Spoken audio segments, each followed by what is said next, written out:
Ẹ káàárọ̀, ẹ káàsán, ẹ káalẹ́ níbi tí ẹ bá ti ń wò mí. Gẹ́gẹ́ bí àṣà mi, nǹkan tí ò lè fúnyàn. Ọlọ́gbọ́n nìkan ni mo pè. Ẹni tó ní ọgbọ́n, tó ní àgbọ́yé, tó tún ní àròjinlẹ̀. Ilẹ̀ Yorùbá àti Nàìjíríà. Ilẹ̀ Yorùbá àti Nàìjíríà. Ẹ jọ̀ọ́, tó bá jẹ́ pé àkọ́kọ́ leléyìí tí wọ́n máa wo program mi, má bínú pé mo máa fẹ́ gbà ẹ́ lásìkò. Má gbé kúrò bẹ́ẹ̀. Kò yá mi ní díẹ̀ nú àsìkò ẹ. Kó bá mi lo ọgbọ́n àti òye àti ìmọ̀ tí Olódùmarè fún ẹ. Jọ̀ọ́, má lo ọgbọ́n àti òye tó mọ̀ nípa ẹ̀sìn àbí tó mọ̀ nípa civilization àbí western education. Pẹ̀lú má fi etí yẹn gbọ́ ọ̀rọ̀ tí mo fẹ́ sọ yìí. Yorùbá àti ilẹ̀ Nàìjíríà. Ó máa gùn díẹ̀. Ọlọ́gbọ́n o, olóye o, ẹ jọ̀ọ́.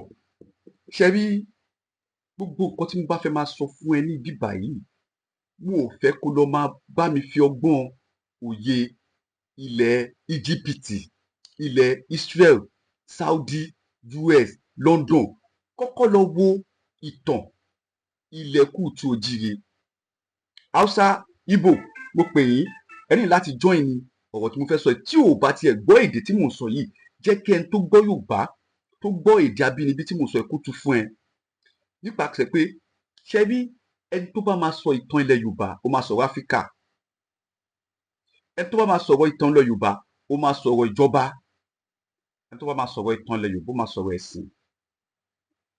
Ṣẹ rí nǹkan tó ń ṣẹlẹ̀, wọ́n ní pé mo gbọ́ pé wọ́n ní Trump ó fẹ́ declare war against ìjọba ààrẹ game changer. Ó ń dẹmọ ni kò lè rí kankan ṣe. But mo kàn fẹ́ kó jẹ́ pé gbogbo ẹ̀yin ọmọ Nàìjíríà pátá, ẹ jọ̀ọ́, gbogbo ẹ̀yin ọmọ Nàìjíríà pátá, ẹ jọ̀ọ́, ẹ bá mi fi etí ìfẹ́ tí o ní sí ilẹ̀ Nàìjíríà gbọ́ ọ̀rọ̀ mi, ilẹ̀ Kúùtù Òjìrì, ilẹ̀ Yorùbá gbọ́ ọ̀rọ̀ mi. Nǹkan tó ń ṣẹlẹ̀ sí ààrẹ game changer yìí kò ṣe má ṣẹlẹ̀ o. Tí ẹ bá mọ̀ nǹkan tó ń pè ní òfin, tí ẹ bá mọ̀ nǹkan tó ń pè ní ogun, tí ẹ bá mọ̀ nǹkan tó ń pè ní agbára, tí ẹ bá mọ̀ pé tó ń pè ní ogun, ẹ máa mọ̀ pé ilẹ̀ Kúùtù Òjìrì àti ìjọba tí ààrẹ wà ń bẹ̀ yìí kò ṣe bàjẹ́ ní ìsinyìí. Mo ń sọ ní program mi pé àwọn people tá ẹ̀ ń wò yìí, wọ́n fi àgbòfégún wa, wọn ò fokùn ẹ̀ lẹ̀. Nǹkan tó ń da ayé rú báyìí, civilization àti religion ni. Nígbà tí mo ka news yẹn, wọ́n ní pé wọ́n pa Christian jù. Wọ́n wá ní pé wọ́n fẹ́ declare war. Definitely àwọn tó ń pa Christian yẹn psychologically wọ́n ní Muslim ni wọ́n, torí wọ́n máa ń wé láwàní. Ẹni tó bá dẹ̀ ti ń wé láwàní, Muslim ni. Tó bá dẹ̀ máa bí wọ́n, Boko Haram ló ń jẹ́, Western education Haram ni. So psychologically ọmọ aláwọn ń ja jihad, no problem. But mo wá fẹ́ dá yín padà. Àwọn tó sọ pé àwọn ń ja jihad yìí, àwọn Boko Haram, kò kí ń ṣe Christian nìkan ló ń attack o. Everybody ló attack. Gbogbo border wa pátá ló ti surround, but border wa tó wá surround north ni, torí bẹ́ẹ̀ ló ń gbà wọlé sí wa lára. Kí kó wá lè yé ọ̀rọ̀ tí mò ń sọ yìí, kò kan Ìgbò púpọ̀ o, kò kan Yorùbá púpọ̀ o, ẹ̀yin kò kan Ìgbò púpọ̀, kò kan Hausa púpọ̀, ẹ̀yin Yorùbá, ẹ jẹ́ ká pé ẹ̀dọ̀ àtọ̀dọ̀fínú, ẹ jẹ́ ká padà. Ẹ lọ wá ìtàn, ẹ lọ wo nǹkan tó ti ṣẹlẹ̀ nígbà tí àwọn baba ńlá baba wa ń jagun ní ayé slavery, ní ayé èèwọ̀ ẹrú. Ẹ má jẹ́ kí àwọn òyìnbó yìí sọ ìtàn wípé àwọn fi glass, àwọn fi kinní kan gba ọmọ 20, àwọn fi kinní kan. Lóòótọ́ bí kú ilé ò bá pani, tòde ò lè pani o. Nínú àwọn tó sẹ́ẹ̀lì wa out ní ilẹ̀ Kúùtù Òjìrì, ọmọ ilẹ̀ wa wà ń bẹ̀. Wọ́n ní pé onílé atẹ́ jẹ́jẹ́, àjòjì atẹ́ gìrìgìrì. Ní ayé ìwáṣẹ̀, ní ìgbà tí àwọn baba wa tó ń tẹ ilẹ̀ Kúùtù Òjìrì dó, tógun ló fi ń jà. Tí ẹ bá máa sọ ìtàn Nàìjíríà kó ẹ lè gbọ́yé, ẹ máa ní láti sọ ìtàn ilẹ̀ Yorùbá. Tí ẹ bá máa sọ ìtàn ilẹ̀ Yorùbá, ẹ máa ní láti sọ ìtàn àwọn jagunjagun wa. Báwo lẹ ṣe fẹ́ mọ ìtàn àwọn jagunjagun wa? Ni pé kẹ́ lọ kọ́ Ifá. Ifá yẹn ni àwọn people yìí ń lò pẹ̀lú wa ló fi ń expose ló fi ń civilize life àwọn ló ṣe computer àwọn ló ṣe gbogbo àwọn ló ṣe nuclear weapon àwọn ló ṣe gbogbo tá fi ń jà kí ẹ lọ wo nǹkan tí àwọn tiwa ti ṣe wọ́n kàn lọ yí padà báyìí ni gbogbo nǹkan tí àwọn òyìnbó yìí ń dẹmọ̀sẹ̀ àwọn bàbá wa ti ṣe but spiritually làwọn lo agbára yẹn oh my God ọlọ́gbọ́n o olóye o ibi tí mò ń lọ ọ̀rọ̀ mi máa gùn díẹ̀ tí o bá fẹ́ understand ọ̀rọ̀ mi gbogbo nǹkan tí wọ́n ń bá ààrẹ fà yìí mo kàn ń bẹ ogbó ẹ̀yin tẹjọ́ ọmọ Kútù Òjé pé ẹ wà nú àwọn tó ń da omi àlàáfíà ilẹ̀ Yorùbá rú ilẹ̀ Kútù Òjé mo ní sọ pé ilẹ̀ Nàìjíríà lè ráàyè ẹ̀ ní sórí ẹ̀ ní fọmọ́lẹ̀ sáyé lọ a kì í gbọ́ búburú lẹ́nu abọ́ rẹ o èmi ò ní ṣépè fún yín bọ̀ tó bá wò pé nítorí pé o fẹ́ tọ́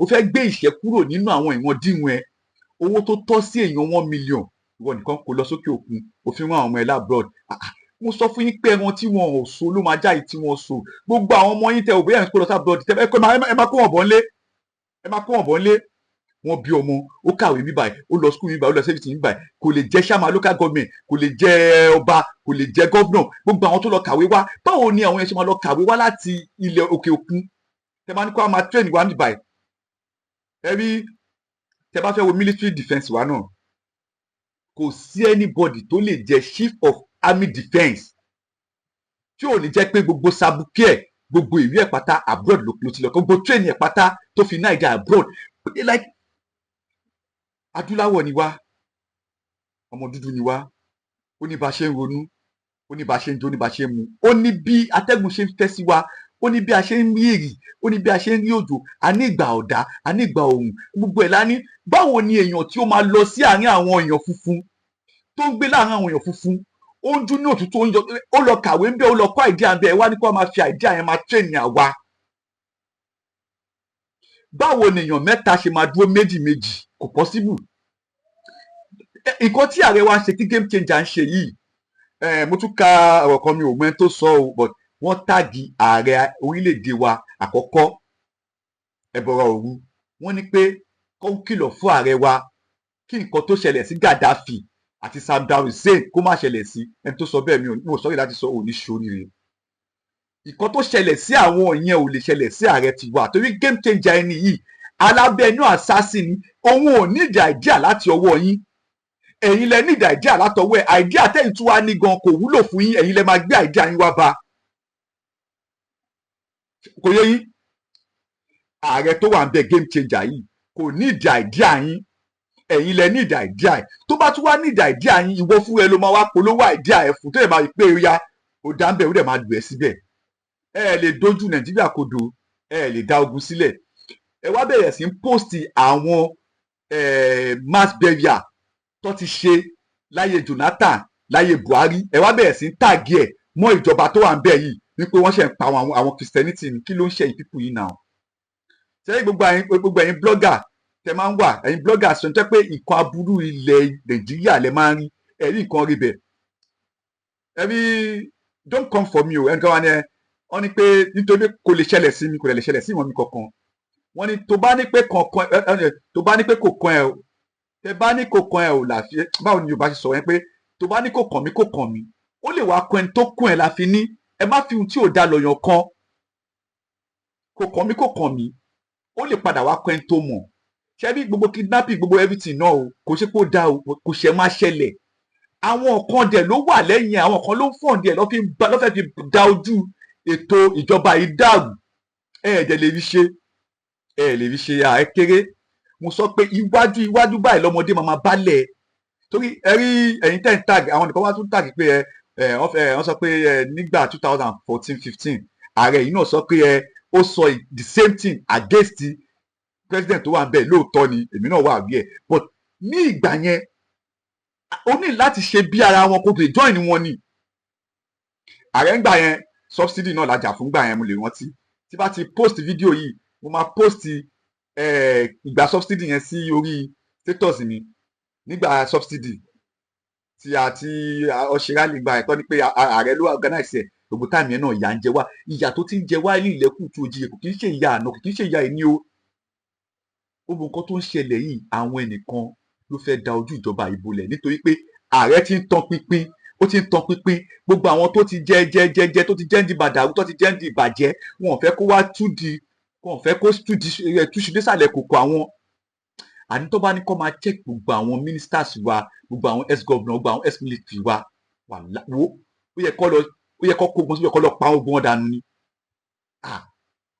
àwọn fẹ́lẹ́ bonú kò jẹ́ àríkàn àṣebí ṣebí nǹkan tó ń ṣẹlẹ̀ ní nàìjíríà kò ṣe máa ṣẹlẹ̀ ọlọ́run kó ló ń bá a dáwọ́ bí dúró ni kò kí ń ṣe christian nìkan ni ọ̀rọ̀ yìí bá kò dẹ̀ ń ṣe muslim nìkan but gbogbo àwọn boko haram yìí mo sì sọ fún yín pé they hide under religion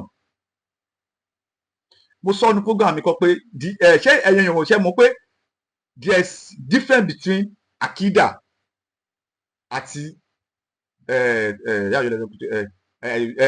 akida àti alẹ́zínà àmọ̀nù tó bá ní alẹ́zínà àmọ̀nù olùgbàgbọ́ òdodo ni mí but alákìdá aládìí ọkàn mi ò kì í ṣe aládìí ọkàn àwọn tó ní àdìí ọkàn ẹ̀sìn àwọn ló máa ní pé kó wá lọ jájá kó wá lọ pa ọmọ ìyá ẹ ní according to nǹkan tí Islam sọ lọ́sọ nípa pé anybody tí ò bá ti kírun tí ò bá ti ṣe ẹ̀sìn o kò kì í ṣe ọmọ ìyá ẹ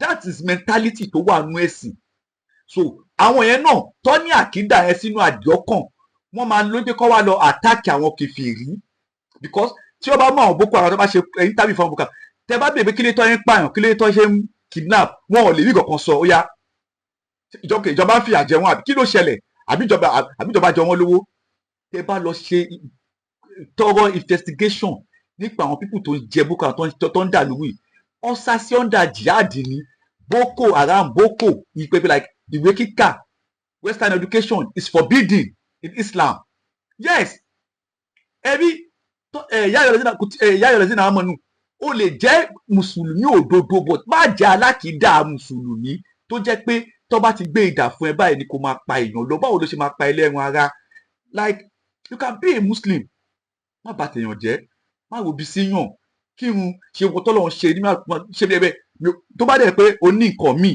tí yóò ṣe mi ò sọ mọ́ o lè jẹ́ Muslim láì má ní ìwà ìbàjẹ́ lọ́wọ́ náà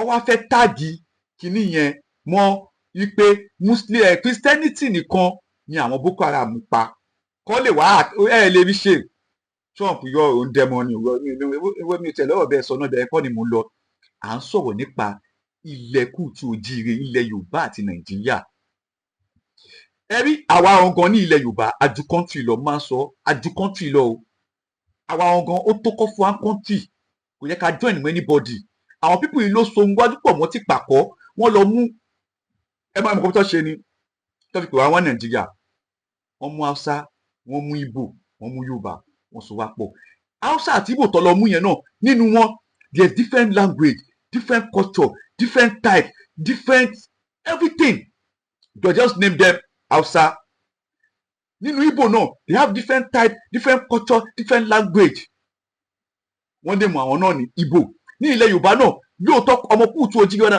a ní different culture nínú wa làwórí wà nínú wa ní Èkìtì wà nínú wa lòdò wà nínú wa lẹ́yìn oníkálùkù dẹ̀ ní bọ́ ṣe ń múra oníkálùkù lè bọ̀ gbogbo wa náà kúùtù ojíire ni wá ẹ wá kó ogun apọ̀ ẹ wá sọ wá di one Nàìjíríà àwọn nìkan máa ṣètò báwo lẹ fẹ́ kó dáa tribalism religion civilization ẹni láti ká wà unite the religion he said Christianity ó wá preach peace Islam wá preach peace kí ni fáwa preach tẹ̀fí ní fáwọn ọ̀dà ń fẹ́ mọ̀ nǹkan tí fáwa preach di religion lọ sẹ́ẹ̀ má sì máa sọ fáwọn èèyàn àní religion tẹ̀ òun ló kéré jù nǹkan tí fá mọ̀ ọ̀rọ̀ tí mò ń sọ yìí máa fá kẹ́nìkan gba akọ́kọ̀ tẹ̀ wá tákù mi pé nǹkan tó ń sọ irọ́ ni ẹnìkan ní pé ṣé fá mọ geography Ifá ó mọ maths ó mọ physics ó mọ kí ni fá ó mọ̀ religion ló kéré jù nǹkan tí fá mọ̀ sẹ́ẹ̀ tí o bá wá fẹ́ mọ̀ nǹkan tí fá mọ̀ o ní láti gbọ́ èdè Yorùbá o ní láti mọ àṣà àti ṣe ilẹ̀ kùtù òjíire ẹ má ti torí etí ìbínú pé PDP ni mí APC ni mí ọmọ Ọ̀yọ́ ni mí ọmọ Ọ̀ṣun ni mí ọmọ Hausa ni mí ọmọ Ìgbò ni mí tribalism self-sentimental báwo lẹ́yìn pé ẹ má fi ṣe bẹ́ẹ̀. I need the future. Mo dẹ̀ rí pé there is light at the end of the tunnel, but nǹkan tí ààrẹ bá máa ṣe yìí tí game changer máa ṣe, ẹni tó bá máa fọ ìlú mú ó ní tó bá máa fọ ìlú mọ́ ó ní láti fọ ìyá àti bàbá ẹ̀ mọ́ ni. Game changer ti ó sì change game báyìí ó sì change game, but ẹ̀yìn kan dẹ̀ wá ń dúró ẹ̀jẹ̀ ń pè tó kó bàjẹ́ nítorí nǹkan tẹ́yìn fẹ́ jẹ́, nítorí pé tó bá túṣe désàlẹ̀ kòkò ọwọ́ tiwọn náà mọ̀ wọ́n máa dọ́dún ẹ̀ ń tẹ́ kówó mineral resources wa jẹ, ẹ̀ ń tẹ́ kówó election jẹ, ẹ̀ ń tẹ́ kówó ìlú jẹ, ẹ wá bẹ̀rẹ̀ sí sá káàkiri, ẹ wá lọ manipulate, ẹ̀ ń dàlúrú. Kí ló ń ṣe ẹ̀yin people yìí now? Ẹ̀ ti ẹ̀rọ́jọ́ ọ̀la àwọn ọmọ yín. Ṣé ẹ mọ̀ pé odò tó bá gbàgbé orísun ó ṣe tán àti gbẹni? Ẹ now ilẹ̀ Yorùbá ibi tó ti bí ẹ, ibi díẹ̀ nìyẹn ni orísun ẹ. Tí ẹ bá dẹ̀ wò kọ́ tí religion ṣe fún wa àti western education kò kéré ilẹ̀ Yorùbá. Ṣe fẹ́ mọ̀, mo sọ ní program mi kan pé ibi tí religion gbòòrò sí ní ilẹ̀ Yorùbá, níbi tí àwọn alágbára wa, níbi tí àwọn oríṣàdá wa, níbi tí àwọn alágbára wa oríṣàdá gbogbo àwọn ìṣàwá pátá tí wọ́n wulẹ̀ sí pátá, ibẹ̀ ni Islam. Mo fi sọ pé tẹ bá rí àfà pásítọ̀ tó bá change orúkọ, tẹ́ pé ẹ bá béèrè pé kí lorúkọ àbísọ wọn, ẹ lọ wádìí wọn nínú kó jẹ́ pé ọmọ Ògún, ọmọ Ṣàngó, ọmọ Ọ̀ṣun ni wọ́n, àbí kó jẹ́ pé ọmọ onílé onífá ni wọ́n, but nítorí pé òun bìlì pé ìkan tí àwọn baba ńlá baba òun ṣe ń gbà yẹn ò da, òun ti gbẹ̀sìn, ó wá filẹ̀, o ti fi nọ́mbà ẹ̀, o ti kọ́kọ́, that is your part of your origin. O ti yẹ part of your origin, o ti ń gbàgbé orísun ẹ̀, o dẹ̀ máa gbẹ. Ibi tó ti ń gbẹ ni pé o ti change orúkọ ẹ̀ ṣo mọ̀, torí pé orúkọ tí àwọn baba ńlá baba yín jẹ́ ń gbà yẹn kò sound well létí, ó sound rubbish, ó sound evil. Yes now, Ògúnyẹmí, Ògúndélé, Ògúnbàmbọ̀, Ògúnfúnmiwò, Ògúnkíníkan, Ògúnlékè, Ṣàngówùnmí, Ọ̀yáwùnmí, Èṣúlékè, Ifáyẹmí, Fágbèmí, Fálékè, Àlàdé, Balógun. Àwọn orúkọ bẹ́ẹ̀ yẹn, orúkọ ọmọ nìjánu ọmọ tí orúkọ ẹ because of the religion. Àfáà kan jáde recently báyìí tó ní bàbá yẹn change orúkọ wa yẹn scam ni àwọn àfáà tún jáde tún attack yẹ. You can be a Muslim and you can do, that doesn't mean you have to practice their culture.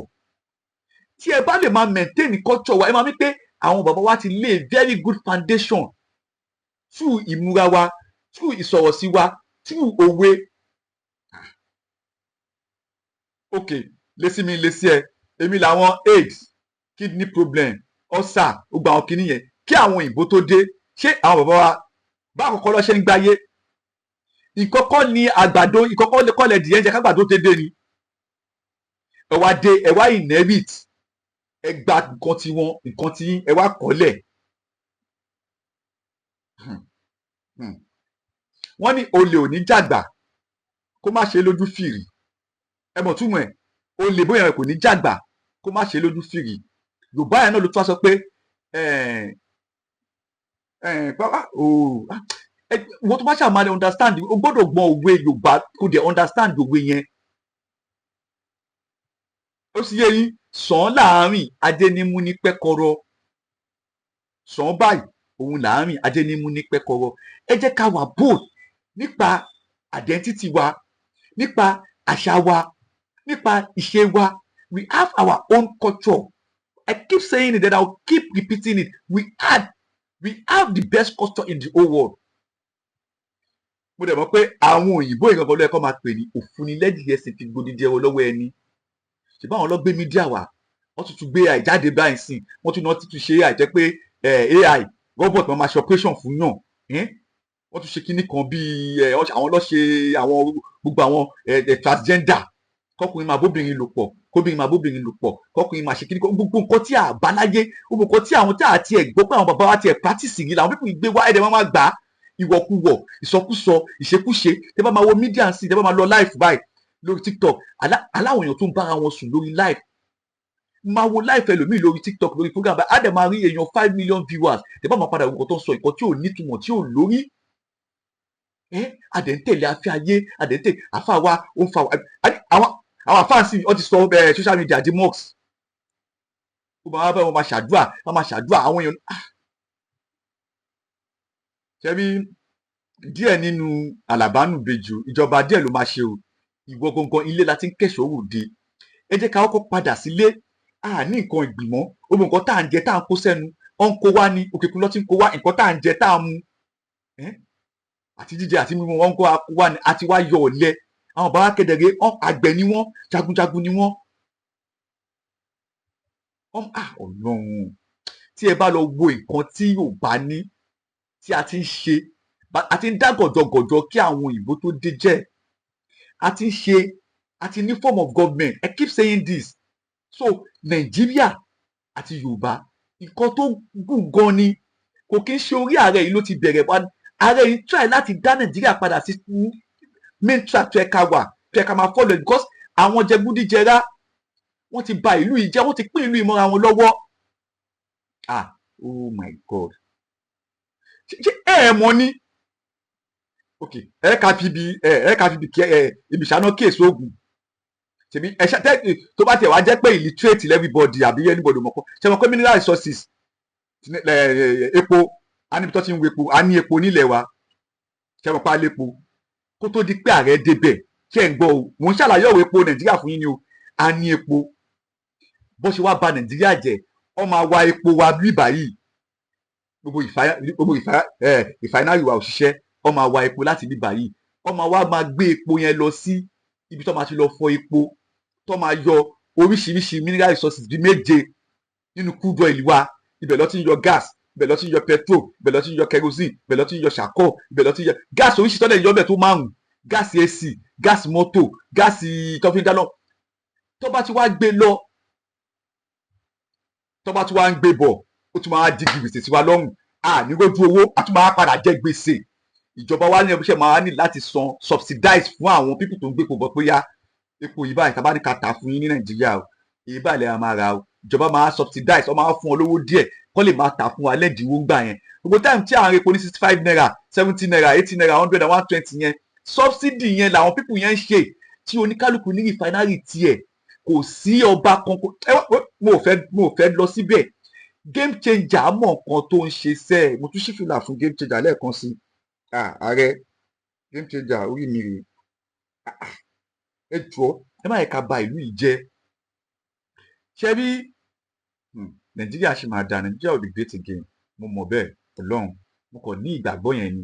Mi ò like àwọn politician o, mi ò like anything politics, but tí bá rí politician tó dáa tó ń ṣe nǹkan tó dáa, mo lè má wàá bá ẹ kó fún mi lówó, mo lè má bọ̀ lọ́kàn mi, màá máa ṣàdúrà fún ọ tẹbítẹbí. Kò sígbà tí bá jí tí mo kì í ṣàdúrà fún ààrẹ. Ààrẹ náà ẹ jọ̀ọ́, ẹ bá wa tètè wá àkànṣe sí jíjẹ mímu ẹkọnọmì wa, kí nǹkan lọlẹ̀. Tá a bá ní 1,000 2,000 ká lè rí ná. Ẹ má sọ pé gbogbo Nigerian youth they are lazy, kò síṣẹ́. Ẹlòmíì tún wà dé pé iṣẹ́ 30,000 ẹni tó níyàwó tó lọ́mọ tí kò pè kó máa wà léwa, wọ́n máa tọwọ́ oúnjẹ jẹ.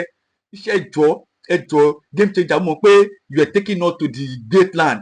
Ẹ máa kó adé lè lérí. Ó gbẹ́yìn tẹ́lẹ̀ pé ẹ fẹ́ máa fi Boko Haram threatening, ẹ fẹ́ máa ti kílẹ̀ Trump ò lè dẹ́mọ̀ o, no ò lè dẹ́mọ̀. Gbogbo nǹkan tẹ́ ń ṣe yẹn tẹ́ wá ní nǹkan tó ṣẹlẹ̀ sí Gaddafi tó ṣẹlẹ̀ sí Saddam Hussein.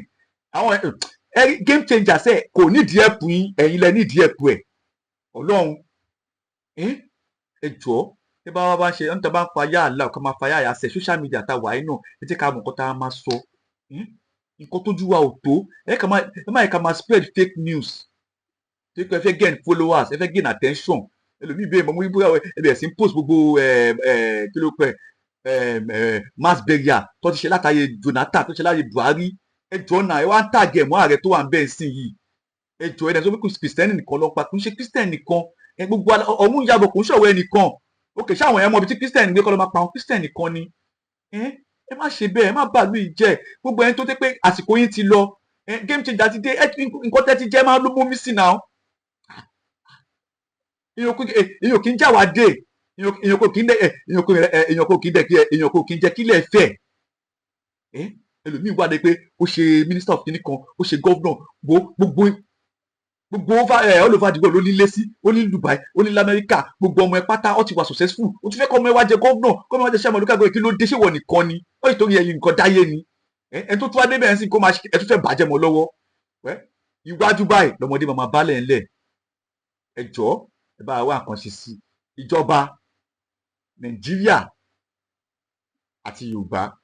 Mo ò tí ì lọ sínú ọ̀rọ̀ gangan o, mo sì ń jẹ mọ́sà létí tí ni o, mo sì ń jẹ mọ́sà létí etí. Tí bá máa lọ sínú ìtàn ilẹ̀ Yorùbá tó wá padà di Nàìjíríà, ẹ máa rí pé àsìkò tá a wà yìí, àsìkò tó yẹ ká gbárù tí ó bá ọmọ náà Yorùbá ni o, àsìkò tó yẹ ká gbárù ti ààrẹ lélẹ̀ àtọmọ Haúsá àti Ìgbò. Torí pé tí ẹ bá gbárù ti ààrẹ tó wà tẹ bá gbárù ti ààrẹ tó wà ń bẹ̀, ẹ máa gba ẹ̀tọ́ yín. Àwọn olórí wa kan ti jẹ wá máyé, àti àwọn kan ti jẹ dòdò, wọn ò lè sọ dòdò. Àwọn ẹlòmíì ti fèrú gbàbùkù, ẹlòmíì ti bayé jẹ́, ó ti bọ̀run jẹ́, ó ti wọ̀run yànyàn bí ẹni tí ò ní kú mọ́. Ọ̀tá fàsókè oyin dògbòrí bọ́ba yóò bá rí ẹ̀tọ̀ mú wù ẹ́. Àrẹ́dẹ́ wá débi wá ló fẹ́ túnṣe, tẹ bá gbọ́ ẹ lè gbọ̀nà ìbúrú yọ sẹ́ni yìí. Iwájú báyìí lọ́mọdé wa máa bálẹ̀. Gbogbo ẹ̀yin ìjọba pátá, chairman local government, house of rep, house of representative, gbogbo ẹ̀yin senate pátá tẹjọ́ ọmọ kùtù ojíire, àtẹ̀yìn ọmọ Hausa, àtẹ̀yìn ọmọ Igbo, àsìkò táwa yìí ẹ bá game changer fọwọ́sowọ́pọ̀, ẹ jọ̀ọ́ náà, ẹ má tó ẹ dẹ̀ máa ti torí pé self interest, ẹ dẹ̀ máa ní kó lọ waste èèyàn 100 200, kí ló dé? Ẹ dẹ̀ máa ní ẹ fi play game. Wọ́n dẹ̀ ní ibi tí erin méjì bá ti jà, koríko bẹ́ẹ̀ ni ló máa fara gbá o. People yìí ten gbogbo àwọn ọmọ yìí wà láàbroad, ẹ dẹ̀ sponsor àwọn criminal, ẹ sponsor àwọn terrorists, ẹ sponsor àwọn Boko Haram. Wọ́n gba ransom, wọ́n lè ti fẹ́ máa rọ́ọ̀pù ààrẹ báyìí pé Christian nìkan, ẹ jọ o, kò ṣe Christian nìkan o, kò ṣe Christian nìkan o. Nǹkan tó bá ti bójú ó dé bá mú ni o. Àwọn èèyàn wà north o, wọ́n wà ní east, wọ́n wà everywhere o. So ẹ jọ, tí Trump bá lóun fẹ́ help, má kó àmì wá fún àwọn àmì tiwa náà ní nǹkan tó lè fi fèsì àwọn pípù yìí ni. Nídìí ẹ má manipulate nǹkan, ẹ̀yin náà wá ń jáde wá ní pé ẹ fẹ́ help ẹ̀. Òfúnilẹ́dìí ẹ sì fi gbódìdí wọn lọ́wọ́ ẹni làwọn òyìnbó yìí. Ẹ lọ wádìí wọn ò ní tàn re pẹ̀lú wa. Má múnú bí mi, wọn ò ní tàn re pẹ̀lú wa. Olómi ti kàwé ló ti ka báyìí kò tiẹ̀ fẹ́ gbọ́ nǹkan tó bá papọ̀ mọ́ nǹkan Yorùbá rárá, kò tiẹ̀ fẹ́ lọ ka tán wa, kò fẹ́ lọ wá àwọn kan nípa ìdílé tóun ti wá. Mo ń bọ̀, mi ò tí ì dé.